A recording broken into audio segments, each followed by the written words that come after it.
Nick ce matin, on a vécu une expérience il y a plusieurs années.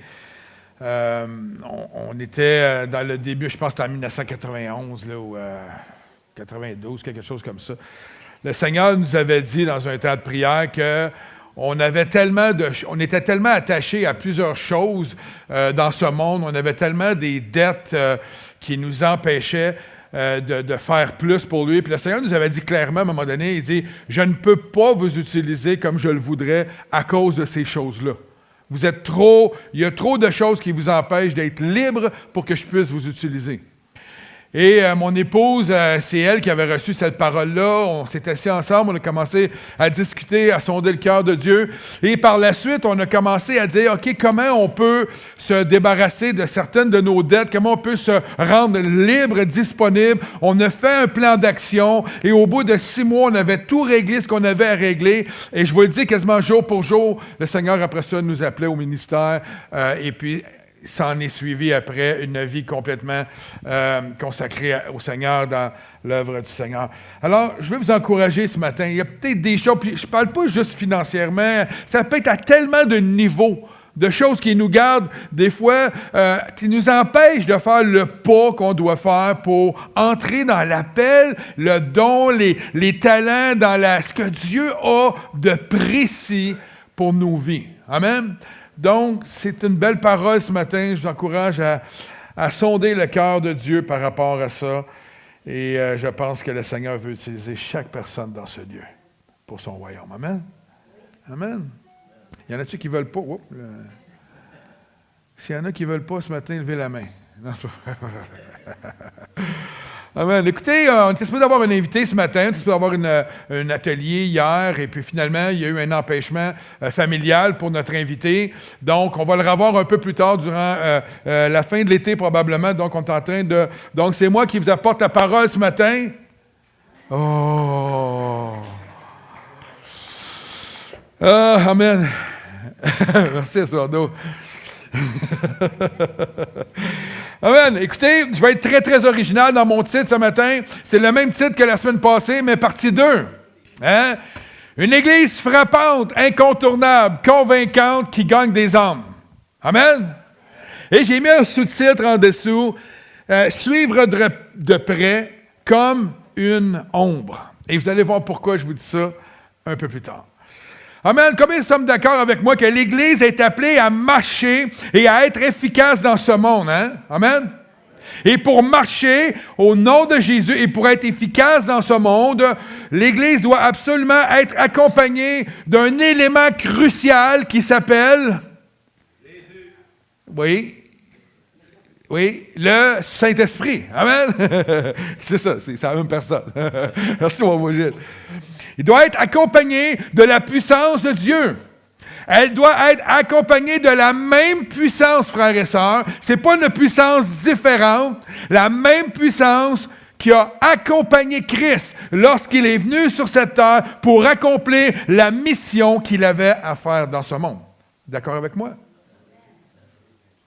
Et je me disais dans ma réflexion, si Jésus a eu besoin de cette puissance de Dieu-là qui l'accompagnait pour valider son message, pour exercer des signes, des miracles et des prodiges. Jésus, le parfait, le oint de l'Éternel, le Messie envoyé de Dieu, à plus forte raison, nous en avons besoin.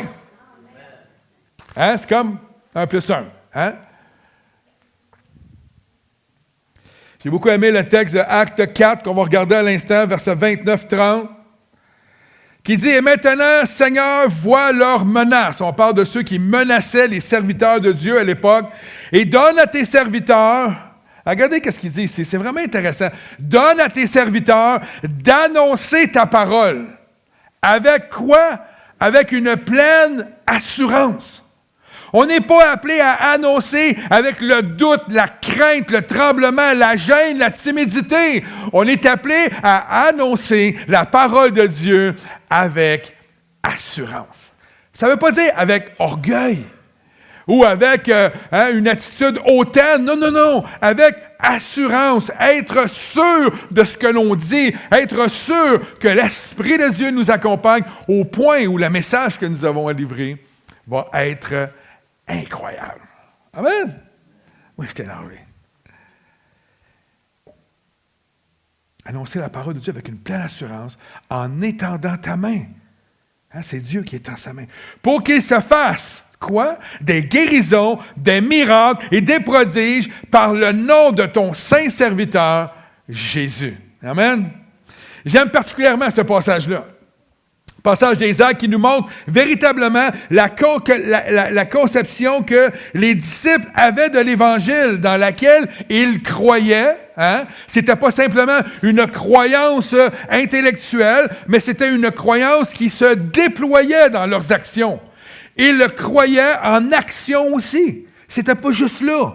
Amen? Donc, c'était dans leurs actions de tous les jours. Et on le voit clairement ici. Pour eux, ils croyaient... Excusez-moi. On voyait clairement ici que c'était ça dans leur intention. Que pour eux, être croyant signifiait annoncer la parole de Dieu avec une pleine assurance. Donc, on voit, c'est comme des actions. Et ils savaient que la manifestation de la puissance de Dieu, à chaque fois qu'ils ouvriraient la bouche, prendrait place. Ils n'avaient pas de doute à savoir si je vais parler à mon voisin ou à un individu autour de moi que Dieu met sur ma route, est-ce que Dieu va m'accompagner? Ils n'avaient pas ce doute-là. C'est ce qui les poussait à aller vers toutes les nations. Amen. Combien de fois, moi, Normand, j'ai eu des fois de goût d'aller voir un individu. Exemple, vous donne un exemple, quelqu'un qui était malade en chaise roulante et le Saint-Esprit me disait, va vers lui. Et le doute s'est emparé de moi. Et si ça ne fonctionne pas? Alors que la réalité, c'est que Christ peut guérir n'importe qui. Amen. Comment se fait-il que nous avons des doutes? Comment se fait-il que nous ne croyons pas en ce que nous lisons?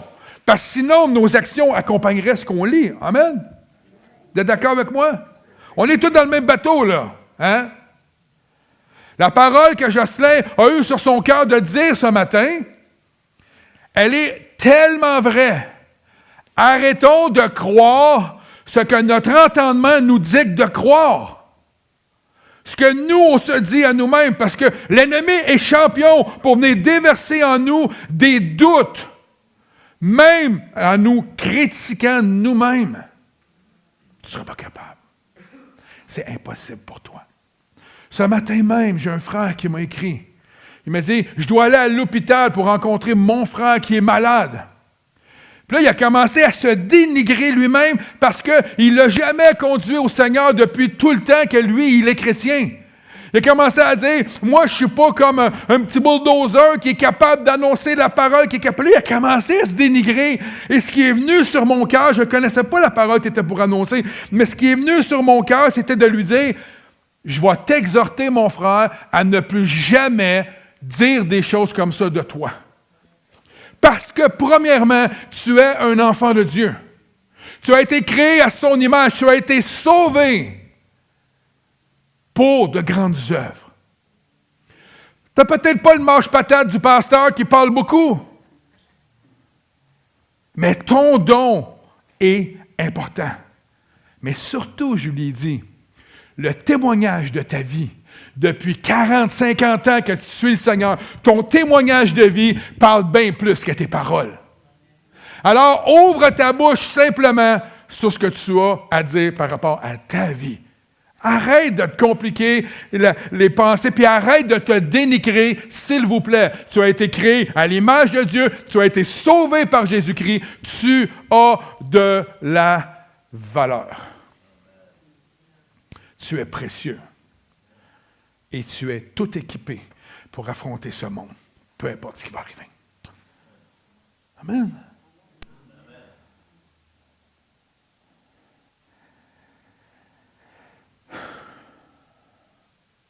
Je suis comme en colère.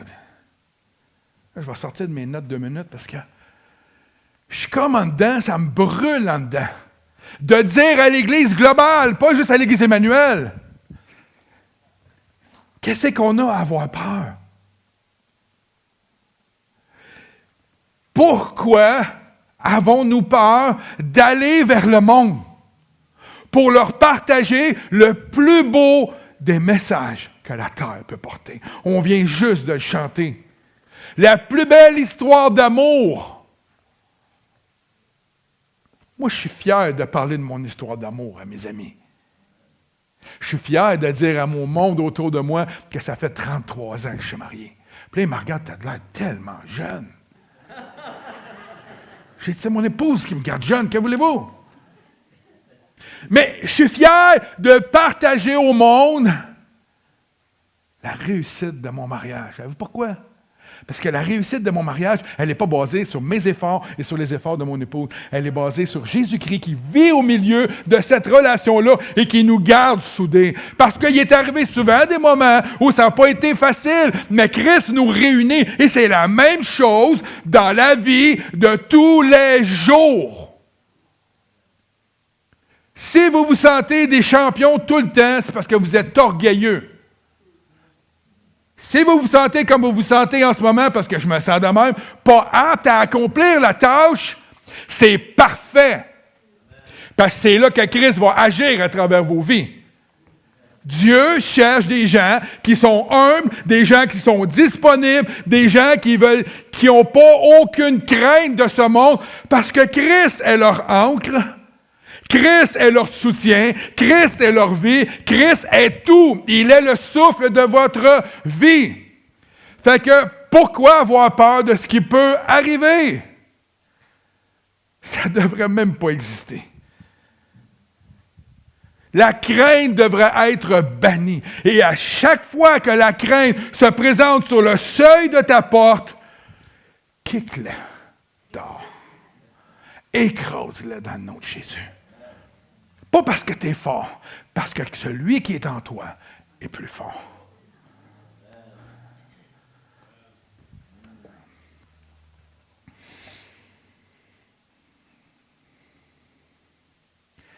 Les apôtres étaient profondément convaincus dans leur conception du christianisme que l'Évangile n'était pas juste un message. Et c'est là le problème. C'est que souvent, les croyants, on pense que le message de l'Évangile, c'est un message. Simplement un message. Ils étaient convaincus que ce n'était pas simplement un message, mais aussi une action de Dieu puissante dans la vie des gens autour. Le message que nous portons n'est pas un message comme quand tu enseignais à l'école les mathématiques, mon frère André. C'est un beau message, c'est un beau discours, c'est de l'enseignement, c'est de la matière. Mais le message qu'on a, ce n'est pas un message, simplement un message. Il y a une puissance qui accompagne ce message-là. Et elle doit être manifestée à chaque fois que vous ouvrez votre bouche. Alors, si vous vous présentez devant n'importe quel individu, sachant que Christ est avec vous, sachant que sa puissance vous accompagne, votre message va être complètement différent qu'il n'aura jamais été dans votre vie avant. C'est sûr que si vous allez devant les gens en disant « Oh, si je leur dis que Jésus les aime, ils vont-tu me rire de moi? » On s'en fout, on s'en fout, on s'en fout, on s'en fout.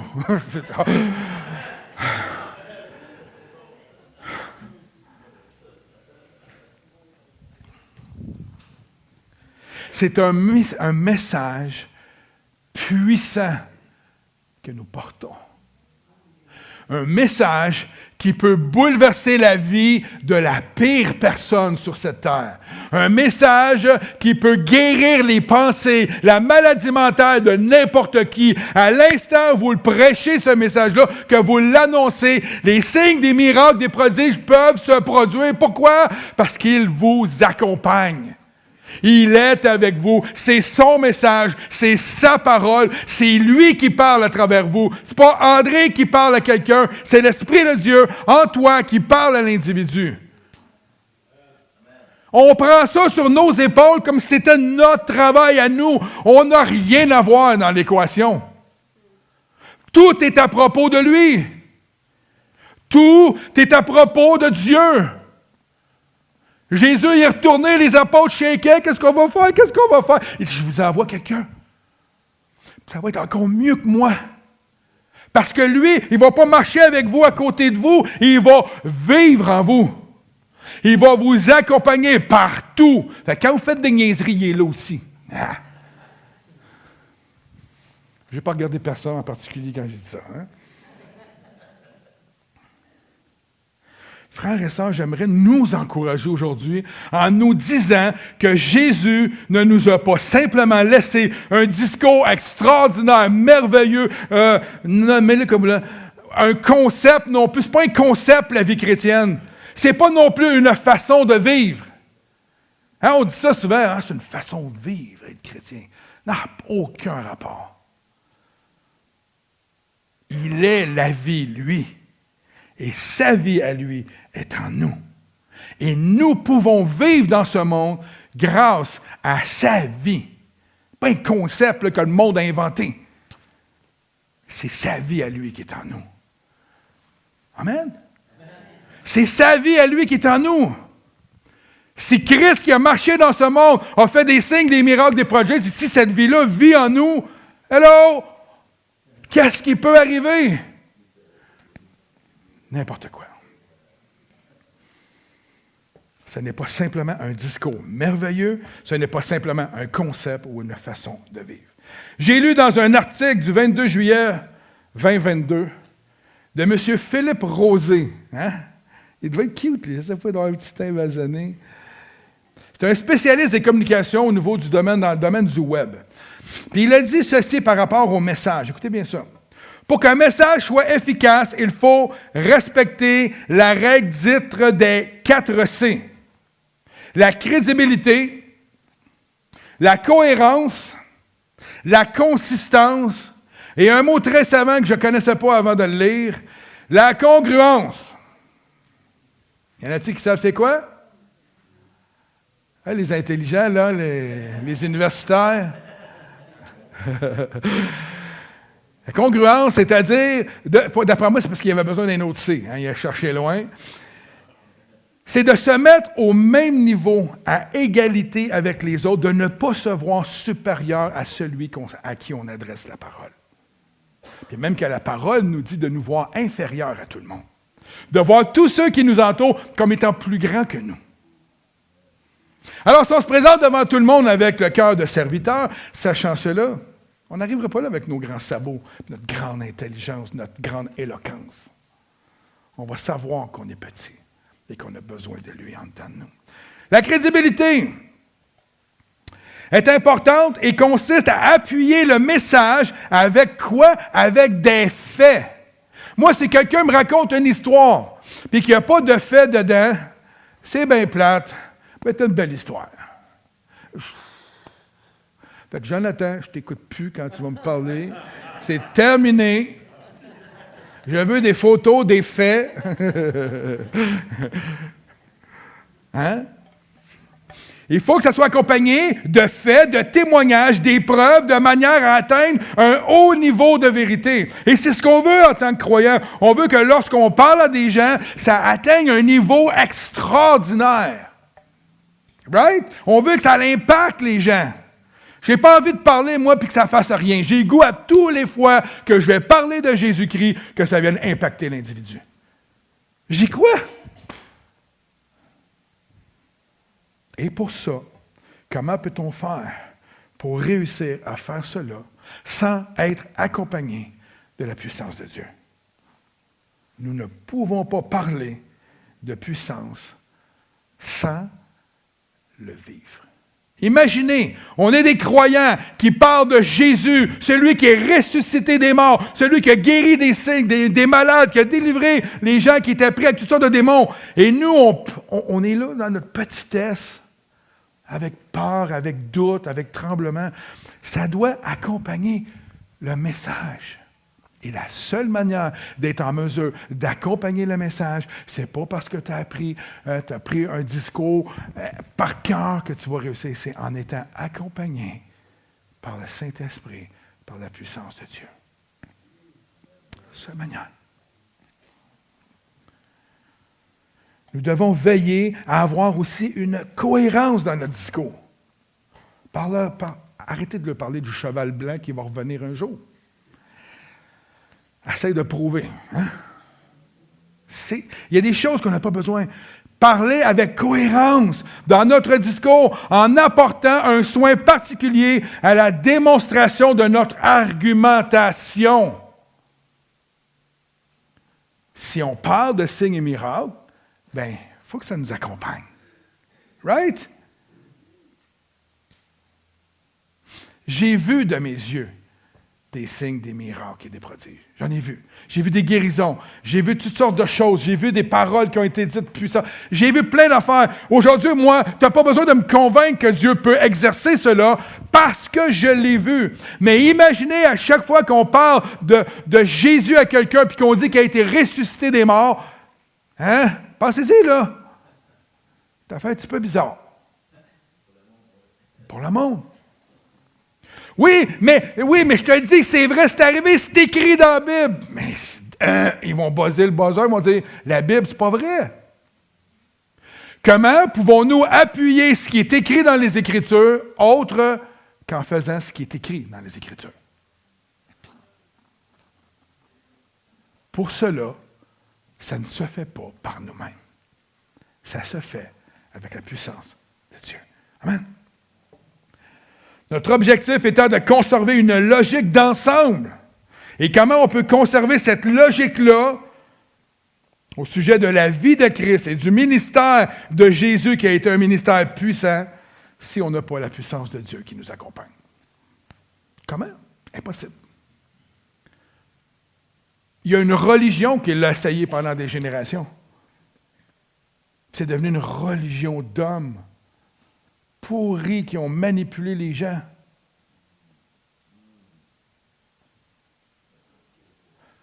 Parce que c'était fait avec le jus de bras, comme on dit, l'homme.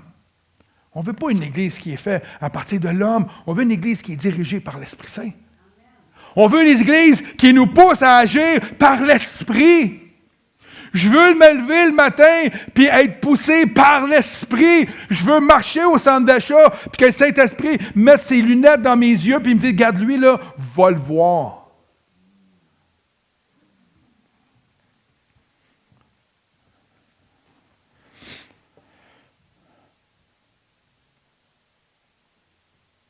Le message doit être cohérent, c'est-à-dire il doit y avoir une continuité.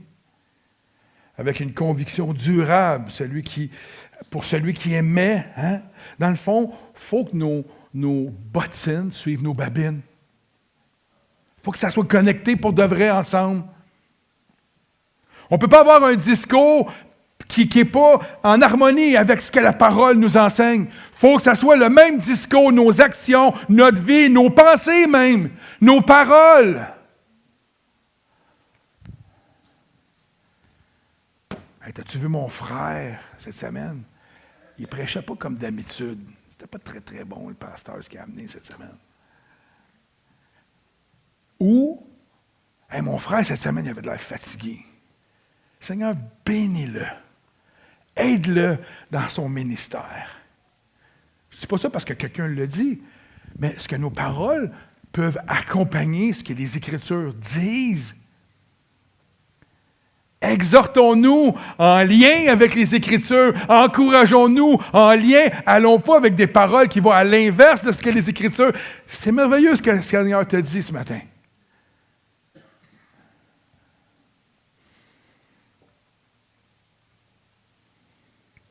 Nous ne pouvons pas croire et annoncer le message miraculeux de la bonne nouvelle sans la puissance de Dieu qui nous accompagne.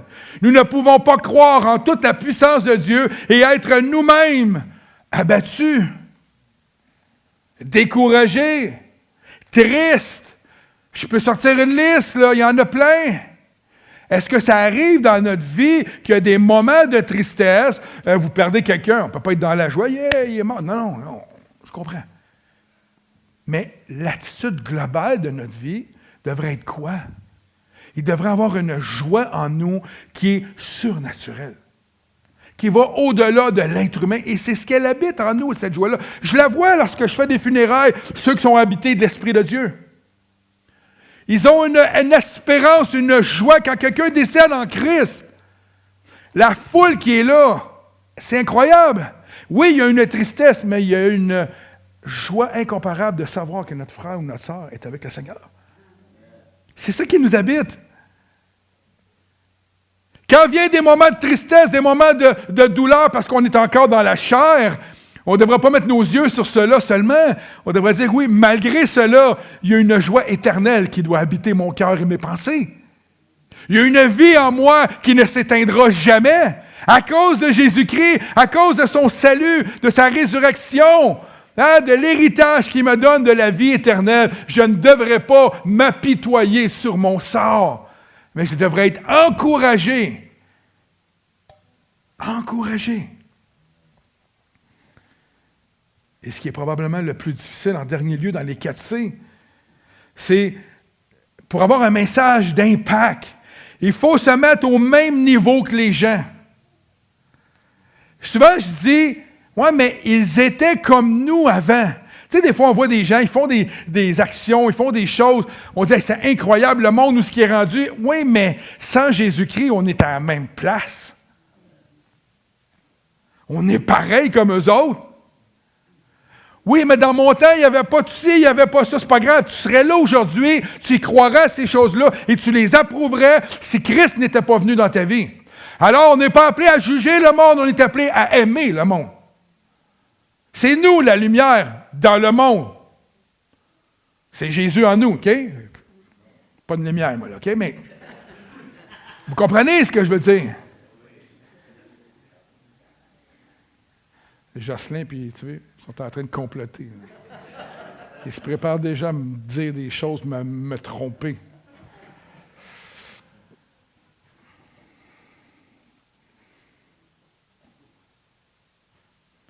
Il faut avoir cette dimension-là de s'identifier aux gens.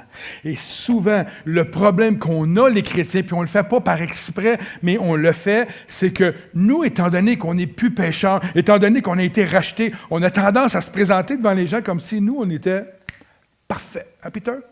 On est beau, on est parfait, on vieillit, mais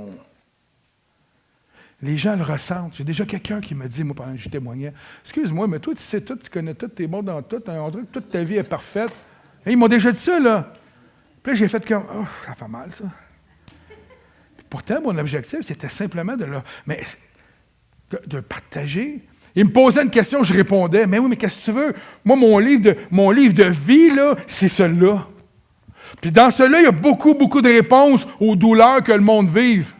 Puis dans cela, quand quelqu'un me parle de quelque chose, je suis en mesure de lui répondre avec une parole de sagesse, pas qui vient de Normand, qui vient de la parole. Mais il y a une manière de le faire avec humilité. Il faut s'abaisser aux gens, leur faire comprendre qu'on les comprend, qu'on est là, eux aussi, dans leur douleur. On doit ressentir leur douleur, on doit discerner ce qui les habite. Et ça, c'est un don que Dieu nous a donné. Le discernement de ce que les gens vivent, de ce qu'ils ont en dedans d'eux autres, de se rabaisser à eux.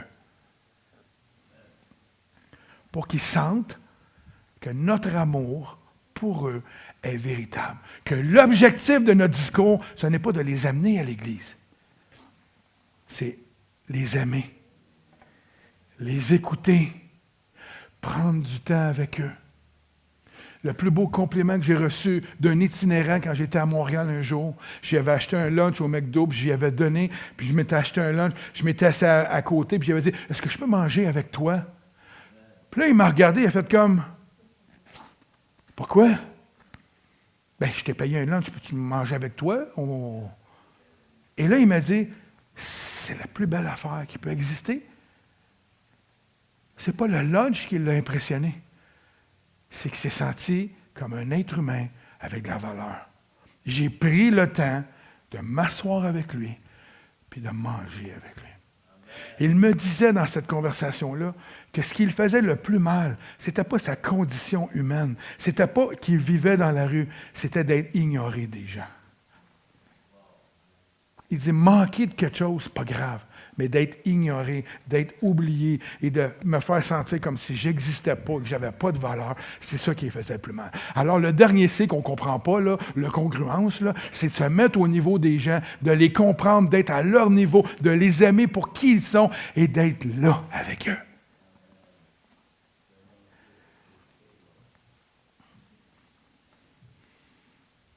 C'est beau, hein?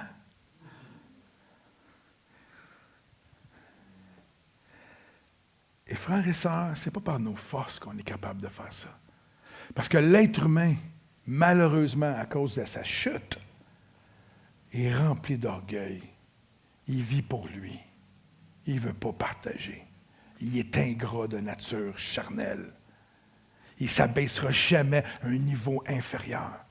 Mais parce que Christ vit en nous, par sa puissance, par sa force, parce que lui nous a transmis, parce qu'il nous transmet l'héritage qui vient de Dieu le Père, qu'il a tant aimé le monde, qu'il a donné son Fils pour le monde. Alors, il a tant aimé le monde qu'il a donné on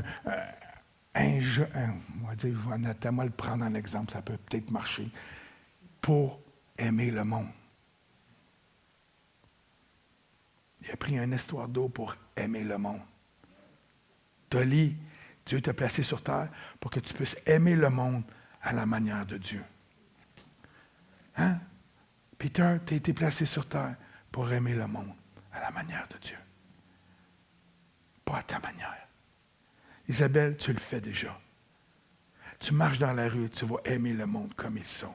Tu ne portes pas de jugement à ces gens-là. C'est pour ça que Dieu t'a placé dans son royaume, pour aimer le monde. C'est ce qu'on est appelé à faire. Ça prend-tu un don surnaturel? C'est juste vivre comme Dieu le demande. C'est d'être ce que lui est. C'est merveilleux. Ça ne prend pas un bac en théologie pour ça. Fait que tout ce qu'on étudie, les amis, depuis longtemps, ça ne sert à rien, c'est pas vrai. Notre discours n'est pas simplement un message extraordinaire. Il faut se rentrer ça dans la tête. Parce qu'il y a des messages extraordinaires. J'ai déjà entendu Barack Obama faire un discours là, acheté à terre. Mais c'est un discours très vain quand même. Tu peux avoir beaucoup d'éloquence dans ton parler. n'a rien à voir de Dieu dedans. Sans puissance. Est-ce que c'est ça qu'on veut? Non. Diane, tu es peut-être timide. J'aime ça mettre le monde sur le spot. Tu es peut-être timide, Diane. Mais Dieu peut te donner une parole à un moment précis à donner à quelqu'un qui va complètement bouleverser sa vie. Et cette personne-là va se retrouver assis entre toi et Rita un dimanche matin. Est-ce que tu crois à ça? Voilà. Dieu, t'es timide? Dieu rit. Arrête, Diane. Je vis en toi. Je vis en toi, Diane. Je vis en toi. Tu ne peux pas être timide.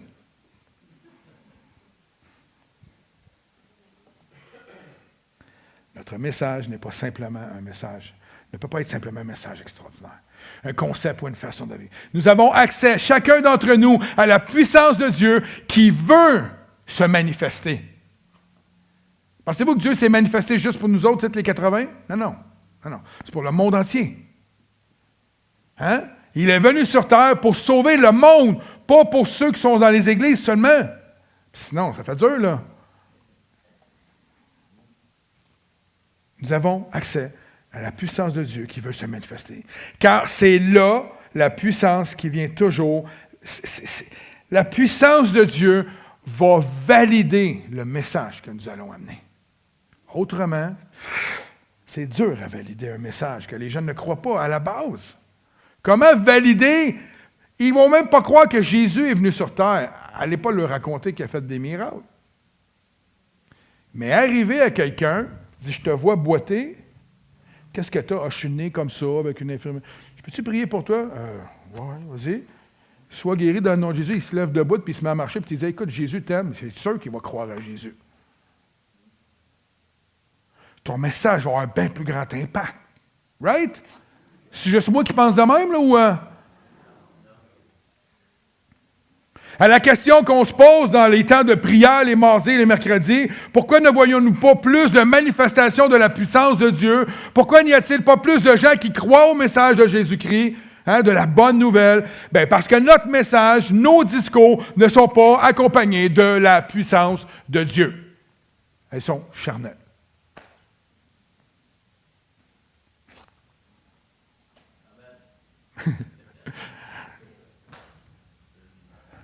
Pourtant, on a accès à la puissance de Dieu qui veut se manifester. Amen. Il est là en nous, il vit en nous. Le pasteur et théologien luthérien, je vais essayer de prononcer son nom comme du monde, il va apparaître à l'écran, Dietrich Bonhoeffer. Bonhoeffer, tu le connais, hein? Tu es allé à l'école avec? Il dit ceci, ben regardez comment c'est hot, qu'est-ce qu'il dit. Et là, n'oubliez pas, ce monsieur-là a été dans des camps de concentration, parce qu'il est juif. Il a été dans des camps de concentration en Allemagne du Sud. Mais regardez qu'est-ce qu'il dit. Enlever l'action tangible de Dieu à ce que nous prêchons, c'est vider son sens, c'est vider de son sens l'héritage que Christ nous a laissé. Wow! C'est accepter que notre foi devienne juste une religion parmi les autres. C'est incroyable. Comment ils ont fait, les Juifs, pour ne pas haïr, pour ne pas vouloir, tu sais, comment ils ont fait pour réussir à passer à travers ces affaires-là sans s'autodétruire, sans... Avez-vous déjà entendu des témoignages des gens qui ont été mis dans des camps de concentration? Et allez voir sur YouTube, il y en a, et qui ont pardonné leur agresseur. Ça prend juste Dieu pour faire ça.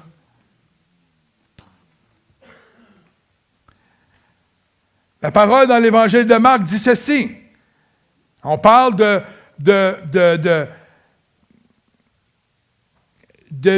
l'héritage, comme il dit ici, là, c'est de vider son héritage que Christ nous a laissé. Voici ce que Christ nous a laissé. Marc 16, 17, 18. Voici les miracles qui accompagneront ceux qui auront cru. Qui a cru? Nous. Right? Tous ceux qui vont croire en Jésus-Christ, voici les miracles qui accompagneront ceux qui auront cru en mon nom. Ils chasseront des démons, ils parleront de nouvelles langues, ils saisiront des serpents, et s'ils boivent quelques breuvages mortels, vaccins, n'importe quoi, arrêtez de capoter, vous n'allez pas mourir. Amen. Peu importe le complot que vous pensez qu'il peut y avoir sur terre qui va nous empoisonner, ça nous dit ici que ça n'arrivera pas. Il leur fera point de mal, et ils imposeront les mains aux malades, et les malades seront guéris. Vous savez, l'expression « accompagneront » signifie littéralement, comme le titre le disait tantôt, ça veut dire suivre de près, comme une ombre. Le Seigneur est en train de dire qu'il va nous accompagner comme l'ombre de notre corps. Il va être partout avec nous et lui va être là avec nous. C'est comme si on se déplace à gauche, il vient avec nous. On se déplace à droite, il vient avec nous. C'est dans ce sens-là. Et il va nous accompagner continuellement. Il ne peut pas. Ton ombre ne peut pas te quitter. Je t'ai laissé savoir. Acte 1. Quelle heure qui est là? Je suis... vous avez encore 1 heure, 1 heure et demie, là, c'est bon? Je mangerai après. On jeûne, OK? On jeûne. Acte 1, 1 à 11 dit ceci, Théophile, j'ai parlé dans mon premier livre de tout ce que Jésus a commencé à faire. J'aime ça ici, tout ce que Jésus a commencé à faire et d'enseigner dès le commencement, jusqu'au jour où il fut enlevé au ciel, après avoir donné ses ordres. Par qui? Par le Saint-Esprit. Jésus accompagné par le Saint-Esprit aux apôtres qu'il avait choisis. Donc, tout ce que Jésus a commencé de faire, j'aime ça le texte. C'est comme s'il veut nous spécifier que Jésus a commencé de faire quelque chose et que nous allons poursuivre ce que lui il a commencé. Parce que ça ne dit pas, il a commencé quelque chose et il l'a terminé, là, il est reparti auprès du Père, puis là, on est en vacances. Non, il dit, tout ce qui a commencé, ça veut dire qu'il y a une suite et on est appelé à faire cette suite-là. Amen? Donner ses ordres par le Saint-Esprit. Je trouve ça intéressant que Jésus avait besoin de l'Esprit de Dieu, l'accompagner pour donner des renseignements, des ordres. Donc, si l'Esprit de Dieu lui a permis de donner des ordres, c'est ce même Esprit-là qui nous dit à nous aussi de faire ces choses-là. Amen? C'est une personne, l'Esprit de Dieu. Il est là pour nous indiquer ce que nous devons faire, comment le faire, à quel moment le faire. Il est avec nous, il est comme une ombre qui nous suit. Il ne nous abandonne jamais. Verset 3. Après qu'il eut souffert, il leur apparut vivant. Et il leur donna plusieurs preuves, se montrant à eux pendant 40 jours, et parlant des choses qui concernent le royaume de Dieu. Imaginez la bénédiction qu'ils ont eue. Jésus, après la résurrection, est resté avec eux pendant un temps, leur donnant toutes sortes d'enseignements, toutes sortes de choses. Ce même Jésus vit en nous. Il est avec nous. Et c'est une bénédiction. Tous les jours. Pas seulement 40 jours. Ça passerait vite 40 jours. Hein? 40 jours avec nous, après ça, arrangez-vous par vos forces. Ça serait dur. 4. Comme il se trouvait avec eux, il leur recommandait de ne pas s'éloigner de Jérusalem, mais d'attendre ce que le Père avait promis. C'est une promesse du Père. Ce que je vous ai annoncé, leur dit-il, car Jean a baptisé d'eau, mais vous, dans peu de jours, vous serez baptisés du Saint-Esprit. Wow! Alors les apôtres réunis lui demandèrent, « Seigneur, est-ce en ces temps-là que tu rétabliras le royaume? » Regardez la réponse de Jésus. « Ce n'est pas à vous de connaître les temps ou les moments que le Père a fixés de sa propre autorité. » Ce n'est pas à nous. C'est important. C'est écrit dans les Écritures. La Bible nous enseigne qu'un jour, le Seigneur va revenir, mais ce n'est pas important de savoir quand. Sois juste prêt. En tout temps. Parce que ça dit aussi qu'il va venir comme un voleur. Il va venir à un moment où personne ne va s'en attendre, parce que personne ne sait la date. Même pas Jésus savait la date du retour. Donc, ici, on est en train de voir qu'il dit, mettez pas l'emphase sur ça, mais c'est important, c'est écrit, et la Bible en parle. Mais mettez pas juste l'emphase sur ça. Mais il faut s'attarder aux choses que le Père et que le Saint-Esprit a fixées, pas aux choses qu'on n'a pas de contrôle. Mais, regardez au verset 8. Hein? Là, il dit, « Ce n'est pas à vous de connaître les temps ou les moments que le Père a fixés de sa propre autorité, mais, ici, là, il met un emphase sur quelque chose d'important. Vous recevrez une puissance. Le Saint-Esprit survenant sur vous, c'est qu'il va venir sur vous. Il va descendre sur vous. Il va venir vous inonder de sa personne. Survenant sur vous, et vous serez, à partir de ce moment-là, accompagné de la puissance de l'Esprit, vous serez mes témoins. À Jérusalem, dans toute la Judée, dans la Samarie, et jusqu'aux extrémités de la terre, ici, au bout du monde, à Saint-Ambroise de Kildare. Après avoir dit cela, il fut élevé pendant qu'il les regardait, et une nuée le déroba de leurs yeux. Vous recevrez une puissance. Il n'a pas dit, quand je vais m'en aller, je ne serai plus avec vous, vous vivrez ce qu'il y a à vivre. Hein? Vous vous ferez détruire, vous n'avez pas de puissance. Non, Dieu est bon. Il nous accompagne d'une puissance qui s'appelle le Saint-Esprit. Et vous serez mes témoins. Au verset 10, et comme ils avaient les regards fixés vers le ciel pendant qu'ils s'en allaient, voici deux hommes, vêtus de blanc, leur apparurent. et dire, « Hommes galiléens, pourquoi arrêtez-vous à regarder au ciel? Ce Jésus qui a été enlevé au ciel du milieu de vous viendra un jour de la même manière que vous l'avez vu allant au ciel. » Encore une fois, la parole nous revient avec ce qui est important, c'est-à-dire les choses à faire sur terre. Et non pas ce qui se passe dans le ciel ou ce qui se passera un jour dans le ciel. Et même si notre espérance, même si le ciel, excusez-nous, est notre espérance, amen, un jour on va y retourner, on va tout être là, et notre demeure, il en reste néanmoins que nous sommes encore dans ce monde. On est encore dans ce monde pour combien de temps? J'en ai aucune idée, mais on est dans ce monde pour rendre témoignage de Jésus-Christ. Amen. Je pense que je vais arrêter là. Je vais prendre un temps pour prier.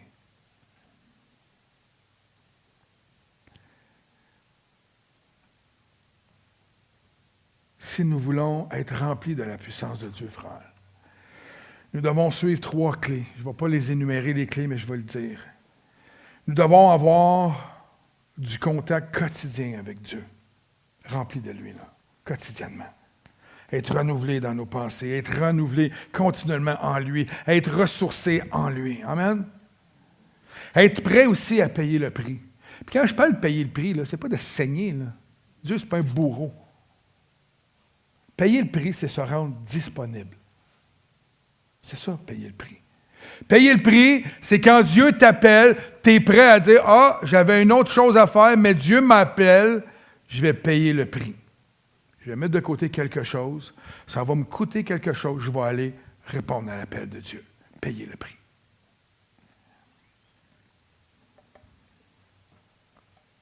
Puis être prêt à dire non aussi aux distractions. Il y a des choses qui sont extraordinaires dans nos vies. On a plein de bidules maintenant qui nous distraient. Des fois, ça fait du bien. Mais il faut faire attention aux distractions. Ne pas se laisser emporter par les distractions au prix de ne pas répondre à ce que Dieu a pour toi dans ta vie. Un coût à payer. S'amuser, oui. On va s'amuser pour l'éternité un jour. Mais il y a un coût à payer aujourd'hui. Et lorsque nous remplissons, je vais demander aux musiciens de venir, lorsque nous remplissons ces conditions, nous pouvons être sûrs, frères et sœurs, que nous allons être prêts pour le retour de Jésus-Christ. Si on remplit ces conditions-là, on va être prêts pour le retour de Jésus-Christ. Et que nous pourrons témoigner avec puissance de son message. Ça ne deviendra plus juste un petit message comme les autres. Ça va être un message puissant. Rempli de Dieu, prendre du temps dans la prière. Et là, je vais citer une citation que j'ai lue de Top Chrétien aux gens à la prière mardi. Puis j'ai trouvé ça vraiment intéressant comme citation. Je pense qu'elle n'est pas sur l'écran, hein? Non, je ne l'ai peut-être pas mis. Non, je ne l'ai pas mis. Ah oui, non, OK, enlève ça.